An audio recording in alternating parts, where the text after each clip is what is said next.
In this video, I'm going to give you some close quarter or inside fighting tactics that you can use in sparring or when you actually compete. So the first thing I want to do when I begin sparring is to establish my jab and get my defense working. Either my head movement, making sure I have a tight defense. So when I start going after my opponent, I'm well protected and being elusive. But I want to establish a jab. So when we touch gloves and begin sparring, I want to get that jab going. So one of my goals in sparring is to be able to get on the inside or get closer to my opponent. So the first tactic that you want to do, let's say he's just going to be in a stance and I use the jab to get close, is I don't want to fight tall on the inside. I want to crouch down and be on the inside. So there's 3 firing positions that you're going to end up, and it's all about head placement on the inside. Number 1 is in the middle. Number 2 is to my left. Number 3 is to my right.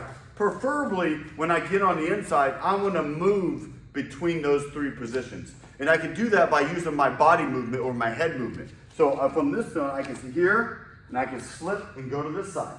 Slip, and then I can go to that side. Or I can weave here, and then I can weave to this side, weave to this side. But I'm doing it out of that crouch.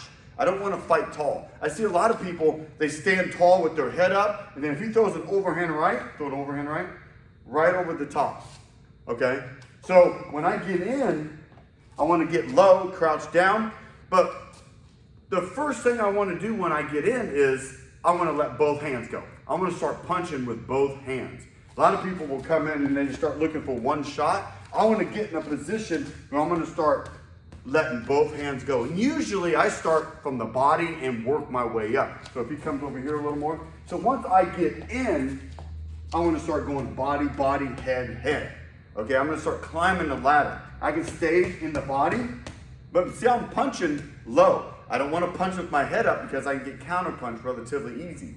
All right, so I can start going the body and then working my way up to the head. Once I do that, work my way up, I like to come up with the uppercuts. Okay, so tactic number 2, number 1 is to crouch down. Tactic number 2 is to get your head. Keep your head moving in the 3 firing positions on the inside. Tactic number 3 is when you get on the inside, let your hands go. Open up. All right, be a 2-fisted puncher. And then I'm going to start working, letting go, machine gunning my opponent. One of the things that can happen when you're on the inside is when you're trying to punch, your opponent comes forward and you both collapse down into each other. And now your hands are kind of blocked and it's harder to punch. So what I'm going to do from this position is I got to create space to punch. The first thing I can do is do a twist. So if my head's on this side, I can twist to the side and throw my combinations. All right, and if my head's on this side, I can twist to this side to create that angle and the space needed to punch. The second thing I can do is do a little side step or a spring. So when I'm collapsed down, I can spring to the side to create the space and throw my punches. Same thing on this side. If I'm on this side, I can spring and throw my punches. So basically I do a twist or a side step. A spring is just an explosive side step. Okay? Another thing I can do when he collapses down on me is I can use my body to bump him off of me. For instance, if I'm on this side and I got my shoulder and my hand here, I can bump him with my shoulder to create space for my punches. Again, I'm here, I can bump him with my shoulder. So if he comes on this side, if I'm on this side, same thing. I can bump and then throw my punches. Okay, so I can use my body to bump him off and then make sure I'm punching. Okay, but you want to make sure you're always keeping that crouch position. I'm keeping my head moving. You don't want to just stay here. I want to try to hit and move. Hit, and then move. Hit and move. Because if I leave my head in the middle, I'm very vulnerable to those uppercuts up the middle. Another tactic you can use on the inside that you always want to move your head after your last punch. So don't stay there. So if I hit him to the body, I'm going to change position. I ain't going to just stay here because he's going to hit me right back where my head's at. So if I hit him, then he hits me. So I'm going to hit and move. Hit and bob and weave.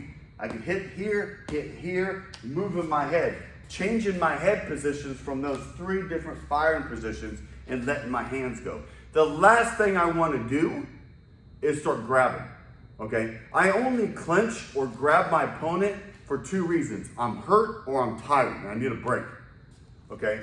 Like he's just unloading on me and I'm hurt. I'm gonna tie him up, get those few seconds rest, let the ref break it, and then go back to work.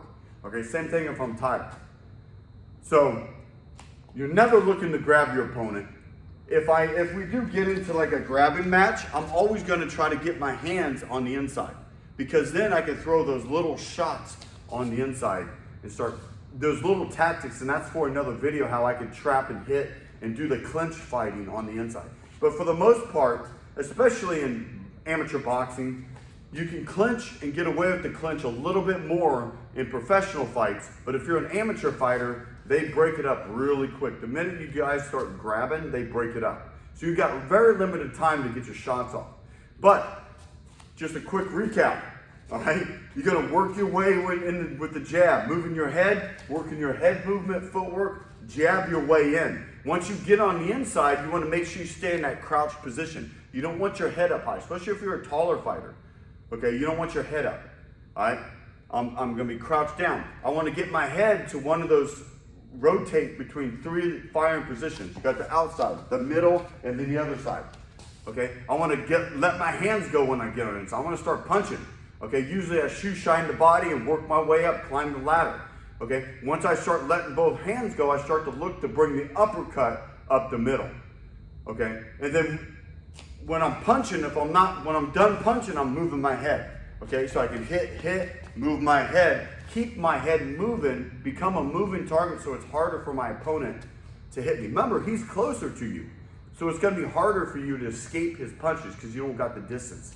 So that is some quick tactics on what to do and fight when you're on the inside.